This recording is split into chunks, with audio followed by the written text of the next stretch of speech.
Hey everyone, I'm Alta with Tern Bicycles, and congratulations on your brand new short haul. In this video, we'll go over everything you need to know to get started with your short haul. There's a lot to cover, so we'll put timestamps in the description below to give you a quick overview of what we'll be covering and make it easy for you to skip back to the sections you want to rewatch. Let's get started. Your short haul is designed to be ridden with both wheels on the ground on paved roads or graded and maintained gravel roads. Please keep in mind that using your bike on other types of surfaces may void your warranty. Your short haul comes with an adjustable seat post, making it super easy to adjust the bike to your fit without using any tools. It also allows you to easily share your bike with family members and friends. To adjust the seat post, simply pull the quick release lever, adjust it to your preferred height, and close the lever to secure it. For safety reasons, always stay within the minimum insertion indicator marked here on the seat post. If you want to make it easier or harder to close the quick release, simply open the lever and then twist the clamp screw nut. If the quick release on your seat post is not properly closed or adjusted, there's a risk of injury, so it's essential to operate it correctly.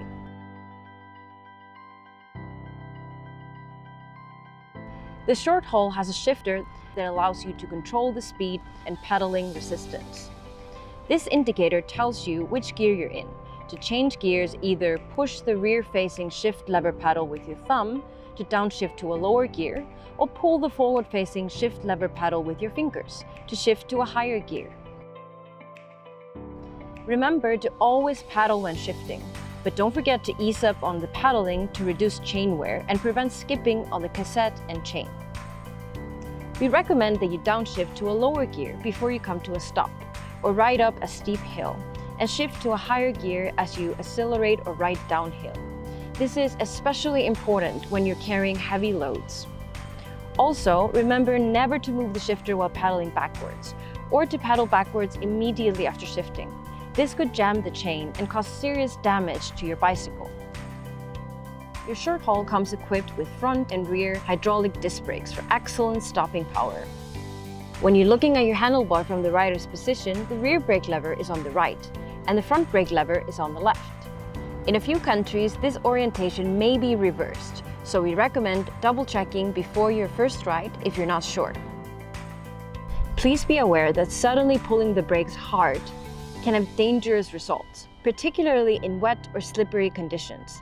In general, aim to apply even pressure to both brake levers when you need to stop. Your brake pads are consumable parts and may be the first part on your short haul that you need to replace. So keep an eye on your brake pads, especially if your normal routes include steep descents. Your short haul can stand and roll vertically, which is very convenient when you need to maneuver your bike into an elevator or store it indoors. It takes a little bit of practice to master the art of vertically rolling and parking your short haul, but you get the hang of it if you give it a shot. Let me show you how to do it. Start by standing next to your bike. Either side will do, and hold the handlebar with both hands. Apply the rear brake and walk backwards until the bike stands up. It's natural to want to pull the bike when you walk backwards. However, it's actually a lot easier to just focus on walking backwards. Make sure that all of the contact points on the rear of the bike are in contact with the floor, and that the bike is parked on a flat, even surface. If you want to roll your short haul, just release the rear brake and roll the bike forward.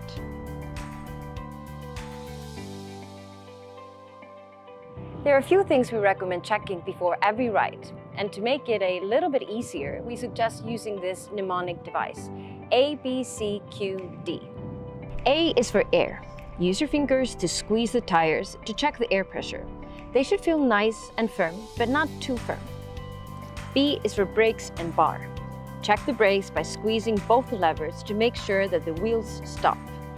Then, check the handlebar on your short haul to make sure everything is nice and tight. C is for chain and cables. Before you check the chain, always remove all cargo from your short haul.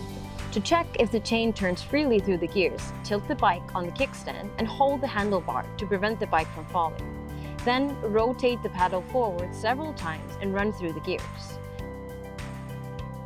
Next, check if the cables are undamaged and untangled. Q is for all the quick releases. Check if the quick releases on the seat post and the wheels are securely closed and not too loose or tight. D stands for drop. Lift your short haul a few inches and drop it to the ground. If anything shakes or rattles, always make adjustments before riding.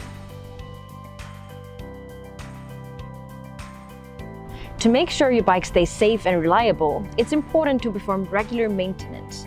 And we have a few tips to help you get started. Your bike has lots of moving parts, many of which require lots of lubrication. First, don't forget to clean and lubricate your chain regularly.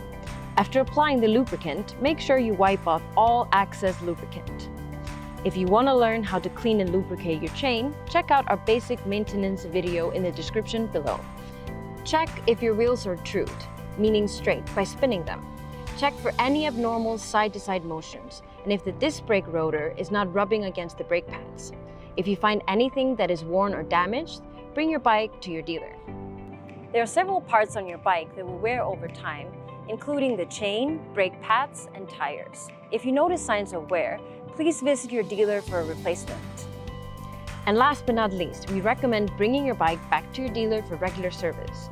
It's really important for all riders to get a quick tune-up 1 month after use, so that your dealer can adjust cables and other key parts. After the first tune-up, we recommend that you take some time to discuss a regular service schedule with your dealer. How often you'll bring your bike back for service really depends on your riding frequency, typical load, weather conditions, road surfaces, and more. At Tern, we believe in making useful bikes that will simply help you do more. Pairing your short haul with the right accessories is the key to unlocking your bike's potential to become the perfect tool for your needs. We highly recommend equipping your short haul with front and rear lights to make sure you and others stay safe. Always remember that the front light angle must be adjusted downwards to avoid blinding oncoming traffic. You can carry 1 passenger on the rear rack of the short haul. The rear rack is rated to 50 kilograms, or about 110 pounds, meaning that your passenger plus any rear rack accessories and cargo shouldn't weigh more than 50 kilograms combined. When it comes to carrying passengers, safety is our top priority. To safely carry a passenger, your short haul must have a seat for your passenger, something for them to hold onto other than the bike itself, something to support their feet, and something to prevent their shoes and clothing from getting caught in the spinning wheel. When you decide on a passenger setup, you'll have to think about the passenger's height, weight, and the weather conditions in which you'll be riding in. If you plan on carrying a young passenger and it rains a lot where you live, we highly recommend building this particular setup. It's called the Clubhouse Ford Mini, and it helps protect the passenger from rain, wind, and also UV rays. When it comes to cargo carrying accessories, there's a lot to choose from. Which cargo accessories you choose really depends on what you want to carry. Here's an example of how you can carry your weekly groceries and more. If you want to learn more about our accessory setups and get tips on how to safely carry a passenger and cargo, check out the links in the description below. And that's it. We hope you've enjoyed this video and learned a thing or two about your short haul. Remember, you can always check out the user manual or visit your dealer if you have any questions. And if you'd like to share your experiences, you can join us at the Tern Short Haul group on Facebook. See you there.